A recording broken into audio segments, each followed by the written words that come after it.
He's a new member. He's from Persia or from Iran.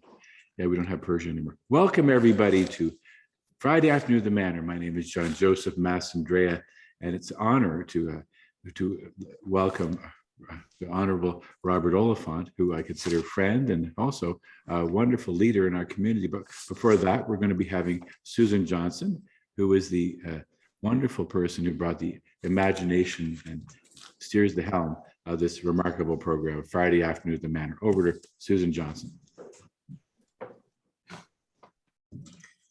Thank you, everyone, for coming. Yes, we do welcome Rob Oliphant, who is our Member of Parliament here in Don Valley West, but also a vital part of the community. You will see him at any event, and he's going to tell us about where do we go from here? You know, what happens if, as, and when COVID lifts and finals? What kind of life are we going to be looking at? So I'm interested to hear that. Yeah. Excellent. Well, thank you, John Joseph, and thank you, Susan, and thank you to the community at Manor Road United Church and beyond. The community in what we tend to call Mount Pleasant Village, but I know that you have tentacles which go well beyond your own community. And it is really a pleasure to continue to represent many of you. I know not all of you live in Don Valley West, but I suspect a large number of you do. As I said, my name is Rob Oliphant, and I'm going to spend a little bit of time with you this afternoon talking to you about what I've just been through over the last couple of months and what I've learned at people's doors as I knocked on their doors during the most recent federal campaign, and what I see to be the federal government priorities coming through over the next few months. And it's I really want to congratulate your community for finding a way to communicate with each other through the pandemic. And I think these are new ways of dealing with each other, not ways that I want to continue for long. I miss meeting people. I miss face-to-face conversations that we need to have more of. Things are returning to somewhat normal with still some restrictions, but as our country now is one of the top countries in the world for immunization, and really one of the top countries in the world for recovery in terms of keeping an economy going. We're in a very envious position, but much of the world is not there yet, and we're very. It's important for us to remember that until all of the world is healthy, none of the world is healthy. Until all of the world is vaccinated, none of the world is vaccinated. So we still have a large project to do outside of Canada. Even as we look at the tremendously good numbers in Canada, the virus is still there, and it will continue to mutate around the world if we don't end it everywhere. So it is our reality. It is something. When I look at this period of time, I'm very much reminded of my parents, who they were born in 1923. And they lived through World War II.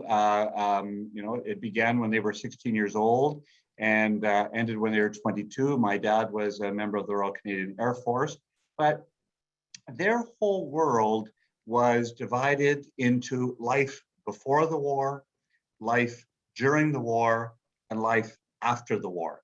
And I was thinking about it being a child in the 1960s, which wasn't very long after World War II. That was still the dominant social reality that my parents' generation had lived through. And I have a feeling that for many of us, this 2-year period of COVID, and hopefully it will be ending within that 2-year period by March of this year, this 2-year period will be iconic in that way. And we'll remember life before the pandemic, during the pandemic, and the hardships and the sacrifices that went on during this time, some sacrificing way more than others, but also looking at the future and seeing what life is after the pandemic and what we learned from the pandemic. And the pandemic has been very, very hard for many people. It's been hard for people who live alone. It's when people have been socially isolated, physically isolated. It's been hard for people with precarious employment or employment, particularly in sectors that were very hard hit. Hospitality, tourism, small businesses of many kinds. And it's been hard on students who, the younger you are, the more pivotal this kind of time is for your upbringing, and it's really disrupted people. It's been hard on seniors who have been cut off from their friends and have had to learn new technology to keep in touch. And I'm so glad that Manor Road is helping so many in this community to stay in touch and to keep learning and to keep thinking and to keep engaging and to keep moving as a community, as individuals, and as a society. So it's been a tough time. And I think we've all learned something. We've all been tried and been tested by the fires of COVID, but we've also, I think, been inspired by neighborliness and by kindness and by the example of frontline workers, whether they're hospital workers who are still working way overtime in very trying situations, emergency workers, first responders, police, ambulance attendants, people in drugstores, people in stores that couldn't shut last year, and they're still recovering. They're still getting over some of that.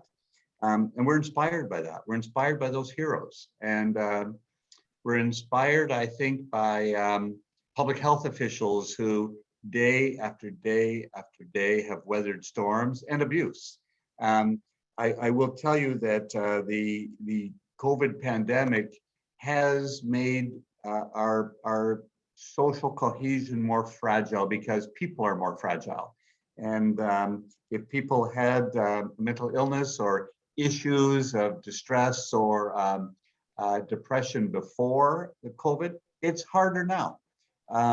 People are still coming out of that very difficult period. And I think people respond difficultly when they face mental health issues and struggles. And so we have to be mindful. And I think there's going to be some learning from that about how we as a society care for each other better and do that for those who have families that are close and those who don't have families that are close or even chosen families that they've been separated from. This has been a recession that's hit women more than men, and it's hit people who are already poorer more than other people. And it's clipped all of our wings. And so we're all feeling a little bit homebound and wanting to get out and move around. So we're doing that more and more safely. So this is the context of today. I come at this from, a fellow human being, a fellow Canadian walking the way we all walk and trying to live a life that it has meaning and purpose and good, trying to do what I would believe we as people of faith are meant to be doing. I come to it as a United Church minister. I'm still that. I'm just glancing at my screen and I see my Voices United handy there right beside my Bible, which many of you will recognize, but it's there because I do still preach on occasion virtually. And I need to look up the hymns and I need to practice them before a service. And I come at it as a community leader and an elected representative, someone who has been elected to try to take the concerns, the values, the goals, the ambitions of the people of this area of Don Valley West and Midtown Toronto to Ottawa and feed the desires, the concerns, the hopes, the ambitions into the agenda of the federal government. You all know that we've just come through this election. It was a difficult election. I will be very clear that I found people crabby at the door. I've always, had insults come hurling at me at the door, but this was even tougher this time. And I think it's because people have been shut up and they've been locked inside. And when someone came to their door, they were looking for someone to blame. And I think what has happened is people have often, tried to blame the federal government or the provincial government or the city government or someone, the WHO or China or something for this virus. And I would say the enemy is not one of our governments. The enemy is the COVID-19 virus. And it takes all of us to defeat that. But it was a tough election. But I learned some important things in this election about what the priorities are of at least some of your neighbors, if not all of them, and maybe you, and you can share them. I just wanted to highlight what I heard at the door and what I think my agenda is going forward, taking it to the federal government, or I think the federal government's going to be working on. The first is COVID-19. We're not done yet. We still have some miles to go before we sleep. We still have people who are not vaccinated. Today, we're learning good news about vaccines being approved for the 5-year-olds to 11-year-olds. And so we need to get those 3 million young people vaccinated. These are 3 million doses. I'm not sure it's 3 million or 1.5 million kids that age, but we need to get those kids vaccinated so that they can be safe. And the largest number of new cases has been among children. They don't get terribly sick with COVID, but they can still pass it on. I have a little bit of a cold, so I will probably drink a little bit of water every now and then. So we need to get people vaccinated. If any of you is not vaccinated yet, I hope you will get vaccinated. That vaccines are safe and they're our most effective way to defeat this virus. We've managed to stave off crises in our hospitals. Some of you will drive by Bayview and see that over the last spring, we had a field hospital set up at Sunnybrook because Sunnybrook needed to prepare in case the hospital was overwhelmed. We weren't, but it was used, but it was better to be safe than sorry. And that was the federal government funded that totally to make sure that Toronto had a trauma center, intensive care hospital like Sunnybrook ready to go.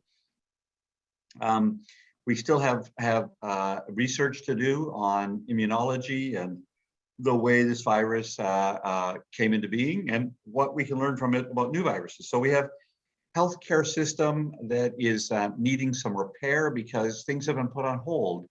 Hospitals aren't built to handle a pandemic like this. They're built on an as-needed basis.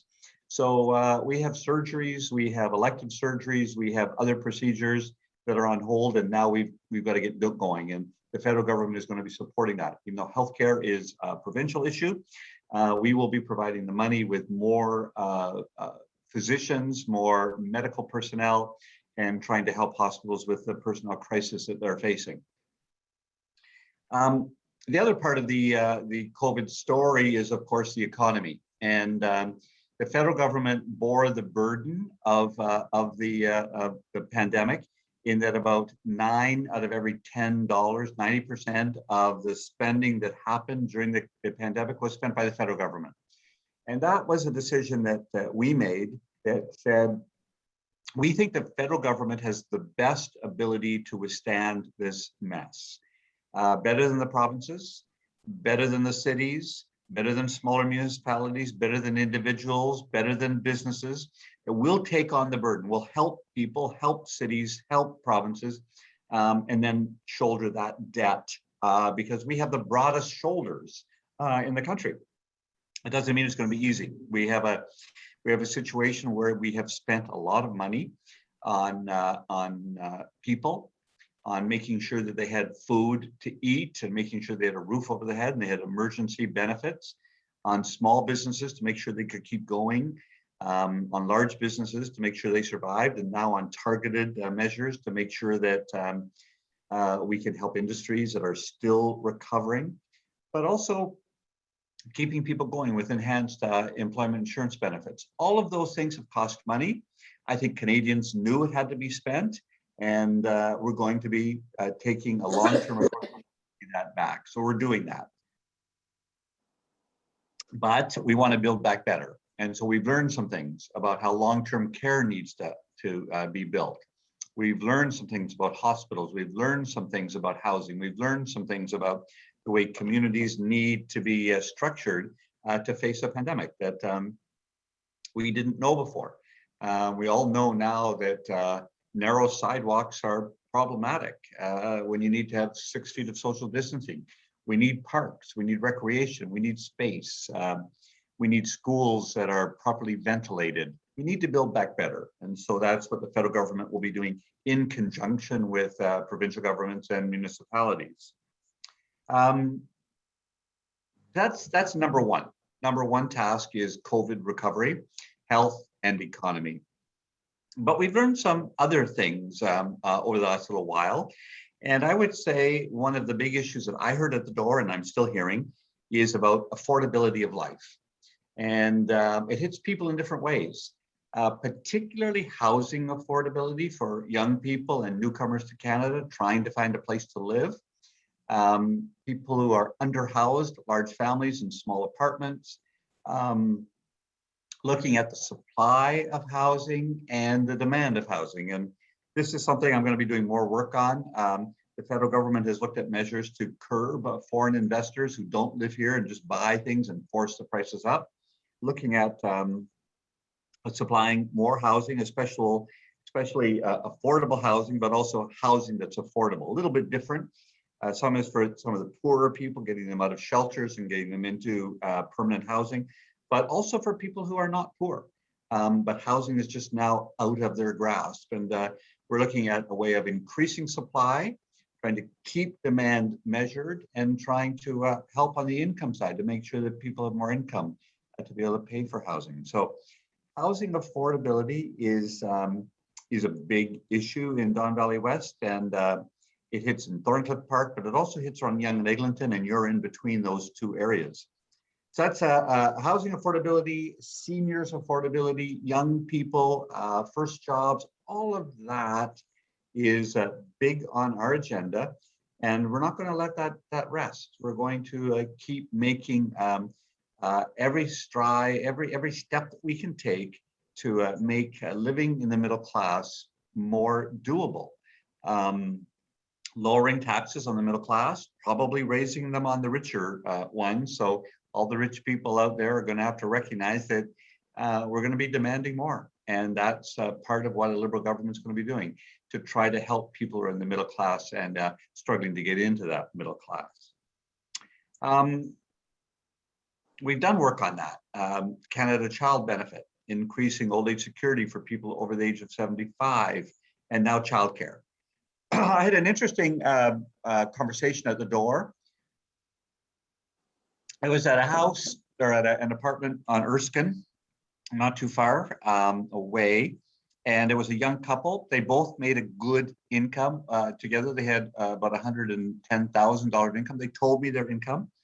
Their rent is $2,200 a month, and their childcare, when they take the childcare for one child and their rent, it's over $50,000 a year just to have a roof over their head and childcare for their one child.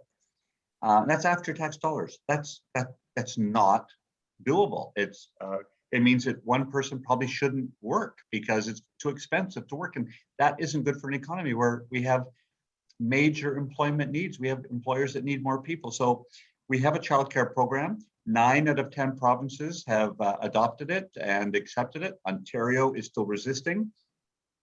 Please, if anybody out there, talk to the Doug Ford government and tell them that they should get on board. The other provinces and territories have accepted it. It's a good deal for them. It's a good deal for Canadians. We need affordable childcare. So children, youth, forgiving interest on federal student loans, and increasing old age security, starting with 75 and up, but hopefully getting that 65 to 75-year-old group in there as well. So affordability. After COVID, number 2 issue is affordability, making life a little bit better. The third issue that I think is big on our agenda and in the minds of people in this area is the environment and climate change. We've just come through COP26. We recognize that the planet is fragile. It is at a crisis level. We are burning too many fossil fuels. The greenhouse gas emissions need to get under control. Canada has ambitious targets and a plan to meet them. We have to continue working around the world. It's not going to come with no cost.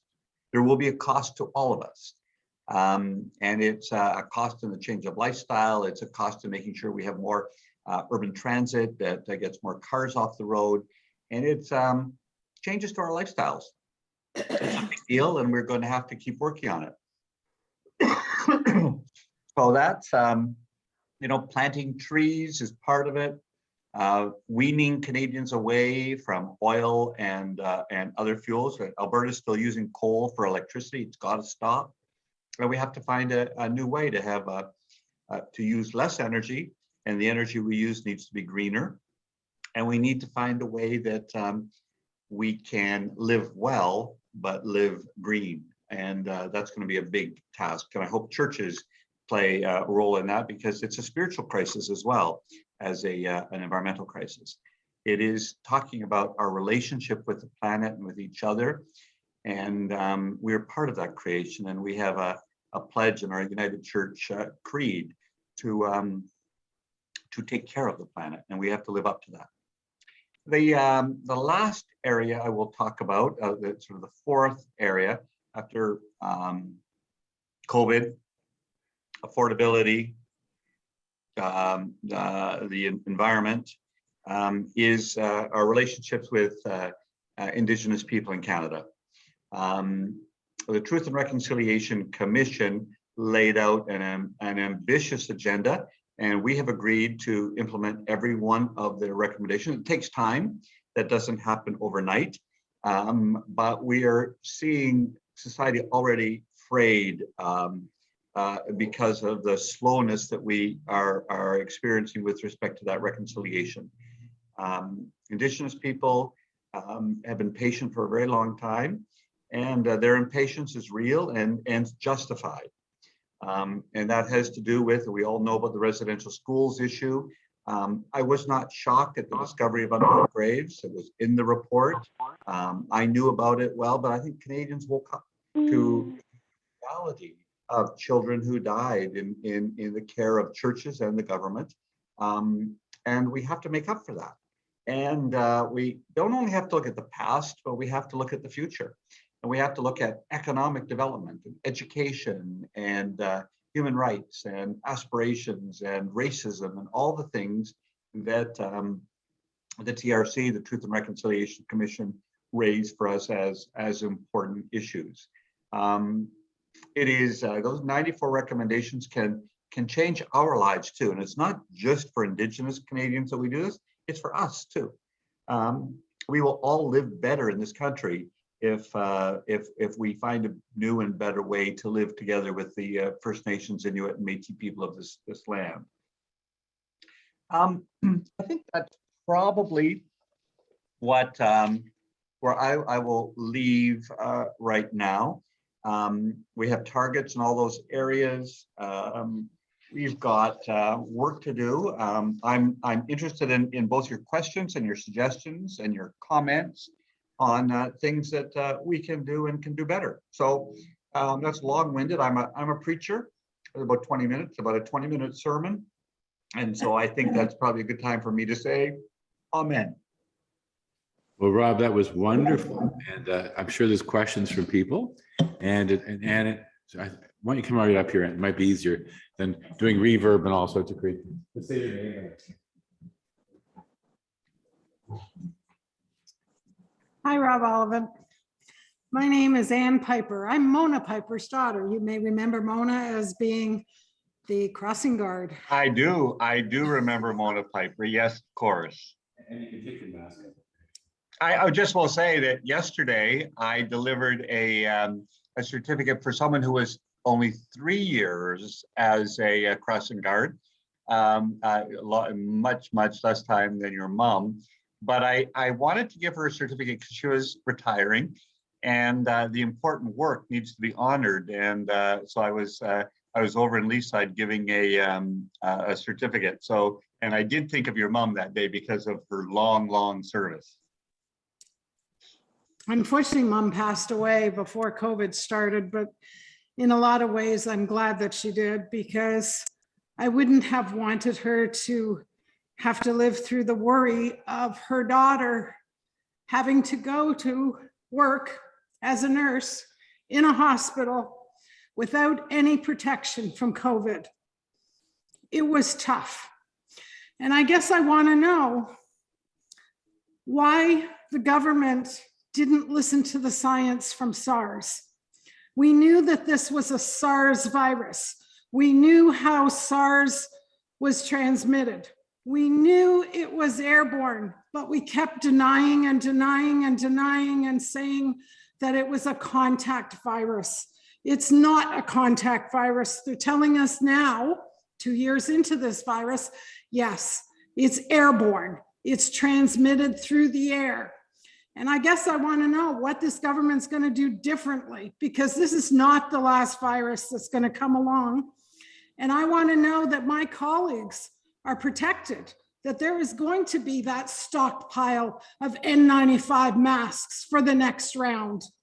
I don't want to hear of any more healthcare workers dying because we weren't prepared, because we didn't listen to the science, because we didn't keep that stockpile of N95 masks. So I guess I just want to know, what are we going to do different?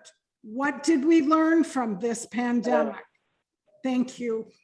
Do you want me to answer one at a time, John, or do you want me to take a couple?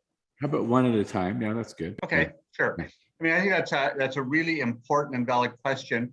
I'm just going back to SARS for a moment. Both as the United Church minister and then as the president of the Asthma Society of Canada, we reviewed a lot of the SARS data and found it really important for the work of asthma, because obviously people with asthma have a precondition that makes any respiratory illness even worse. So we followed that. I would say, yes, I think the federal government has something to answer for on this regard. I think, honestly, because healthcare is the provincial jurisdiction of the provincial governments, I think that's where we should be focusing that attention, that the delivery of healthcare is the responsibility of our provinces. They are funded by the federal government. The federal government, though, can't dictate to the different provinces what they're going to do. I am hopeful that those lessons have been learned well. I think we, because I was related to Sunnybrook very early, who treated the first COVID, or then called coronavirus patient in Canada, and then were able to isolate the actual COVID-19. Pretty early on was impressed with the way Canadian science and Canadian scientists moved. So I think we did that part well. I think we did vaccine acquisition very well. I mean, I was in Peru in August. I had to go down for 1 day to represent government of Canada at an event, and only 10% of people in Peru, Peruvians, were vaccinated, compared to 70% of Canadians and 85% of eligible Canadians having had one vaccine. So we did well at procuring vaccines.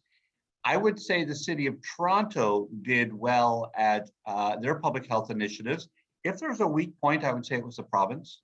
That would be a weak point. I don't want to get partisan about that, because I don't think it's the fault of any one political party, but I think our provinces have not adapted healthcare quickly enough or fast enough, and on any issue. And this will be another one. So my hope is that we've learned. My hope is that we take care better and figure out ways that people are safer, that are working to take care of us. So on behalf of people of Don Valley West, as much as I am able to speak on behalf of anybody, thank you.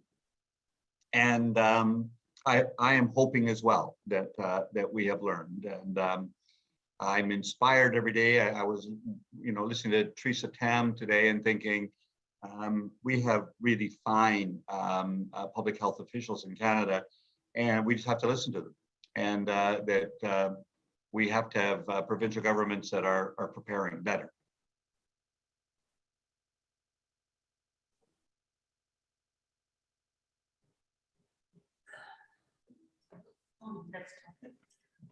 Oh, yeah, what, you want to do the next question? Hello, Rob? Was there another question you were going to respond to? No, or next No, question? there was only one so Okay. far. Okay, and Ayla, did you want to ask a question? And who's 416-422-1588? I don't know. Well, why don't you come on over, ask a question?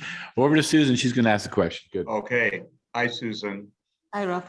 As well, you know, because of where your office is, there's no end of new accommodation going up in the neighborhood. The problem is it's not affordable. And it's, from what I can tell, from what people have told me, you're getting less space for more money than there are pre-existing apartments. And a friend who has that apartment on Brownlow says they've got, you know, vacancies, but people can't afford the rent. So this is the, I don't know that the word affordable is really being understood. Yeah. And also throwing in with something that we're discussing here is that shopping, you know, there are no real low cost stores. Like the nearest Food Basics is on Overley, the nearest No Frills is up Avenue North, near Lawrence. So sort of putting that into, you sort of need to make the neighborhood affordable, not just the accommodation. Okay. Points all taken. And I think there's two parts of that. One is the cost and expense side, and the other is the income side. And, you know, I have a big concern over on Broadway, Roehampton, Erskine, those streets where they had many low-rise apartment buildings. Many single women had lived there for many years. They were retired, often had never married, sometimes were widowed. And they often worked downtown at insurance companies, law firms, doctors' offices. And a lot of people got very wealthy because of their work. And they're not wealthy. And they were careful with their money. And they're renting an apartment, say on Broadway, for $1,100 a month, $1,200 a month. The building gets torn down, a new condo goes up, and it's being rented for $2,200 a month. And I'm seeing this regularly. This is a reality. And it is a crisis for people, for younger people and older people. I am finding the middle-aged people tend to be doing okay because their incomes are keeping up with the housing costs. We could talk about food in a minute. So the government is having to look at the problem from two sides. One is, how do we build more housing in Canada? Simply getting more of it built. We have a $10 billion, I say almost $11 billion federal housing, national housing strategy, trying to move people into new homes. You can see how we're trying to densify certain areas, but it's still expensive. It's a supply and demand thing. As long as demand stays up, supply, prices will keep up. And so we're putting a tax on, foreign owners who are buying them on speculation, trying to figure out how we do that. We're putting low interest loans for developers to build affordable rental housing, which helps. There's a new project going up at 100 Broadway that's got federal government money in. Again, it's hundreds, not thousands of units that we need. We believe housing is a fundamental human right, and we have to figure it out. And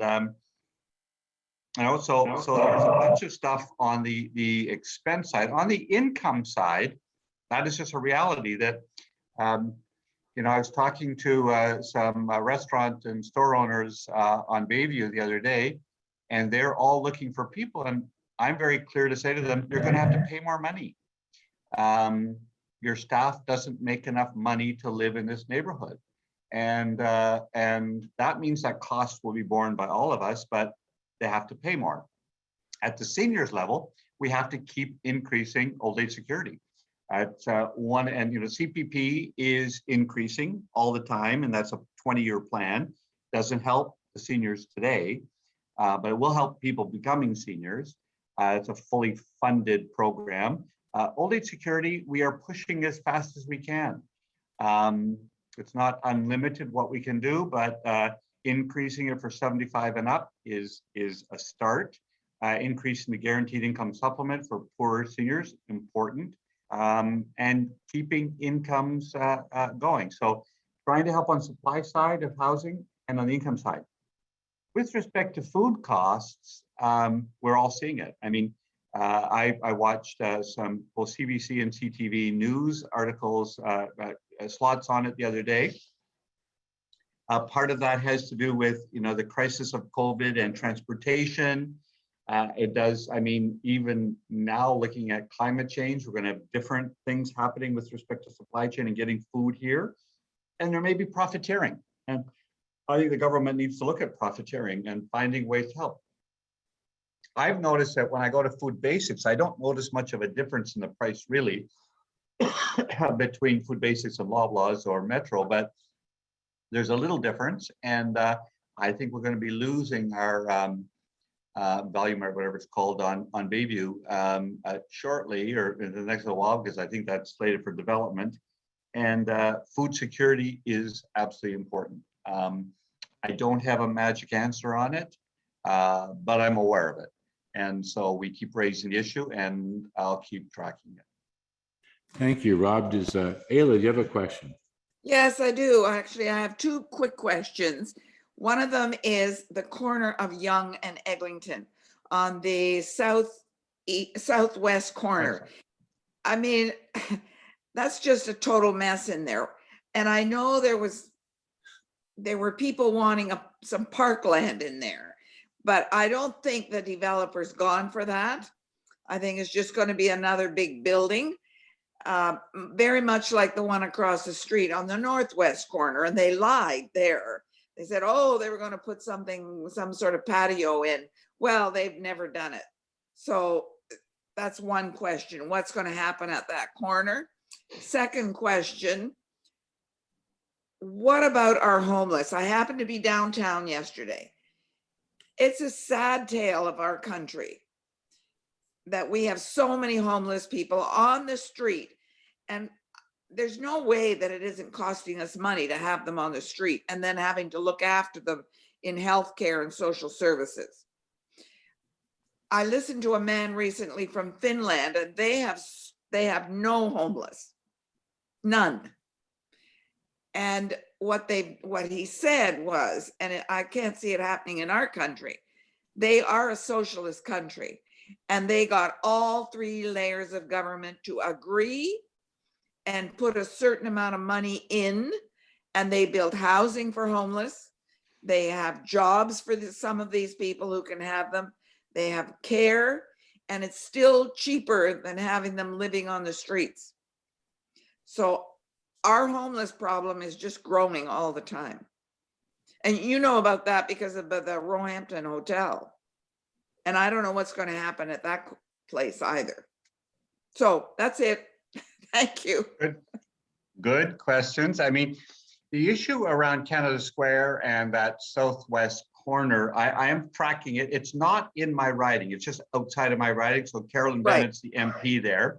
But I have talked to Josh Matlow, who's the city councillor for that side of Yonge Street. And Josh is tracking this. There is that property was owned by TTC. And it was, it's always driven me crazy that TTC has these pieces of property with nothing over top of them. Like they have these sort of, bus barns and big areas that should be either underground or built up above them. And that could provide housing and all kinds of things and revenue to TTC. They're now getting it. They're now getting that they have to wake up.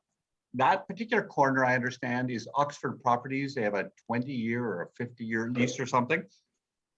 But I would say if you're interested in that, talk to Josh Matlow's office, because he's the one guy who's actually really trying to do something there that I think is important. You're absolutely right about the north side where they did that infill and we lost, we need more public space. That's why I think Manor Road figured that out. We have a public space now.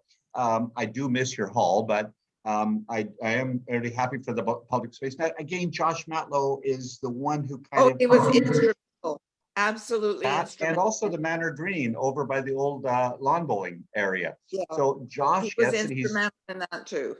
He's a visionary.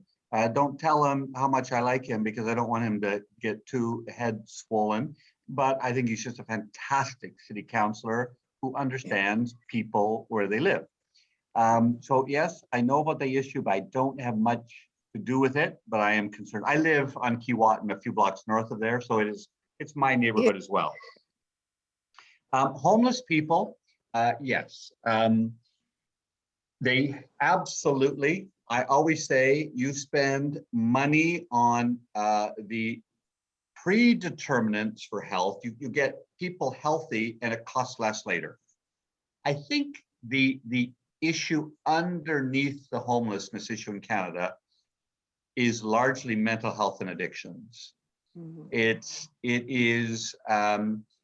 not only affordability, which is part of the issue. A big part of it is many of the people who are on the street are trauma survivors, they are incest survivors, they are sexual violence survivors, they are alcoholics, they have drug addictions, they have schizophrenia, they have other mental illnesses.